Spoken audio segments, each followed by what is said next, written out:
말씀대로 믿고 살고 누리는 올데이 큐티 배명 목사입니다. 오늘 큐티 본문은 예레미야 41장 1절에서 18절입니다. 오늘 큐티는 갈대아인을 두려워함이었더라 라는 제목으로 애굽을 도피하는 유다 사람들에 대한 묵상입니다. 말씀 질문입니다.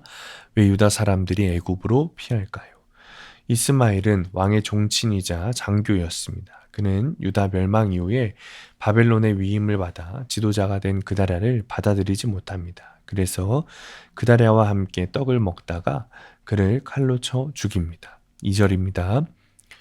느다냐의 아들 이스마엘과 그와 함께 했던 10사람이 일어나서 바벨론의 왕의 그 땅을 위임했던 사반의 손자 아이감의 아들 그다랴를 칼로 쳐 죽였고, 왕족의 자존심과 무너진 권세를 내세운 이스마엘의 이 행동은 하나님의 질서를 거스른 반역이었습니다. 성도는 하나님이 세우신 권위에 복종해서 공동체를 섬기고 있는지 아니면 무너뜨리고 있는지 말씀으로 돌아봐야 합니다.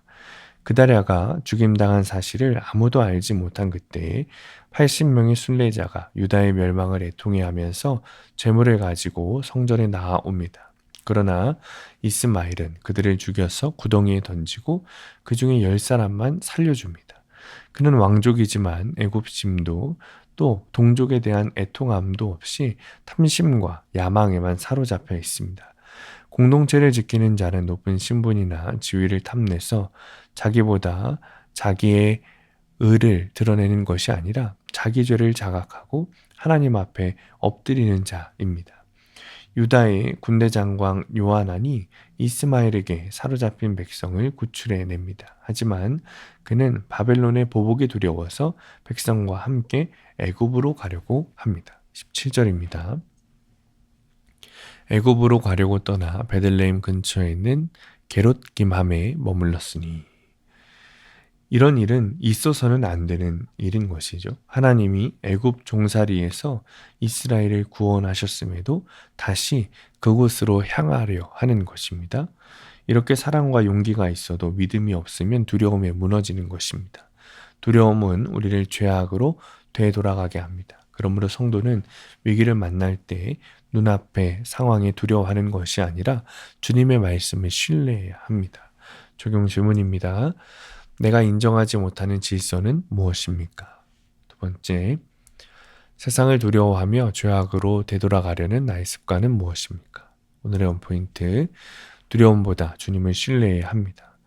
어떤 상황에서도 주님의 약속을 신뢰해야 합니다. 두려워지면 판단이 흐려지기 마련입니다. 그러나 두려움 가운데도 하나님을 의지하고 말씀 앞에 잘 결정해야 합니다. 오늘도 주님을 잘 붙들며 살아가는 하루가 되시길 축복합니다. 기도하겠습니다. 주님, 어떤 상황에서도 주님의 약속을 신뢰하면서 믿음으로 나아가게 하여 주옵소서. 두려움 가운데서 오직 주님을 붙들며 말씀 가운데 거하게 하여 주옵소서. 주님, 나는 아무것도 아니지만 주님은 나의 소망이 되십니다. 주님만 바라보게 하여 주옵소서. 예수님의 이름으로 기도합니다. 아멘. 오늘 큐티 말씀을 적용한 한 성도님의 큐티 묵상 간증입니다. 학창 시절 공부를 잘한다고 인정받던 저는 학업 스트레스를 집에서 풀었습니다. 절에 다니시던 어머니는 저의 짜증과 폭언을 받아내느라 샤머니즘에 깊이 빠지셨습니다. 그럼에도 저는 나만 생각하며 법대 졸업 후 의대에 편입해 공부에 몰두했습니다. 다른 사람에겐 관심이 없고 오로지 손해보지 않고자 전전긍긍하며 살았습니다. 한 번은 제가 근무하던 병원에 어머니가 입원하셨는데 보호자로 있어달라는 어머니의 부탁에도 저는 여행을 가야 한다며 거절했습니다. 또 제게 고민을 털어놓는 친구들이 부담스러워 연락을 끊기도 했습니다. 그러다 저는 남편과 시부모님 덕분에 교회를 다니게 되었습니다. 말씀을 듣고 지체들과 교제하면서 내가 지금껏 세상 왕이 아니라 세상의 종으로 살아왔구나 하고 깨달아졌습니다. 그러나 여전히 배려 없이 지체에게 상처를 주기도 하고 저의 스펙과 세상 권세로 윗질서를 공격하기도 했습니다. 이런 저를 불쌍히 여기신 하나님은 사건이 있을 때마다 주일 설교와 큐티 말씀으로 양육해 주셨습니다.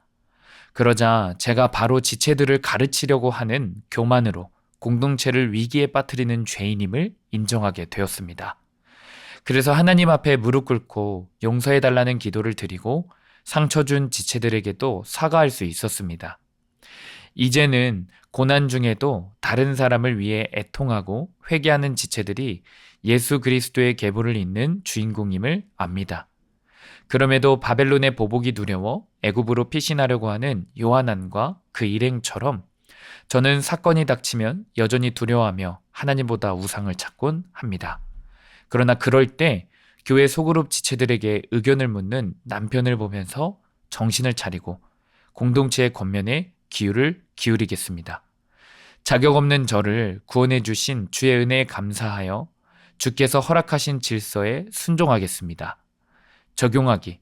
사건이 오면 제일 먼저 기도하는 마음으로 교회 공동체에 나누겠습니다. 과거 어머니의 부탁을 거절해서 죄송했다고 진심으로 사과드리겠습니다. 오늘도 말씀대로 믿고 살고 누리는 성도님들 되시기를 축복합니다. 큐티와 신앙생활에 도움을 받기 원하시는 분은 네이버에서 수암감리교회를 검색하시거나 유튜브에서 수암감리교회를 검색하시면 도움받을 수 있습니다. 자세한 문의사항은 지역번호 031-482-8047번으로 문의하시기 바랍니다.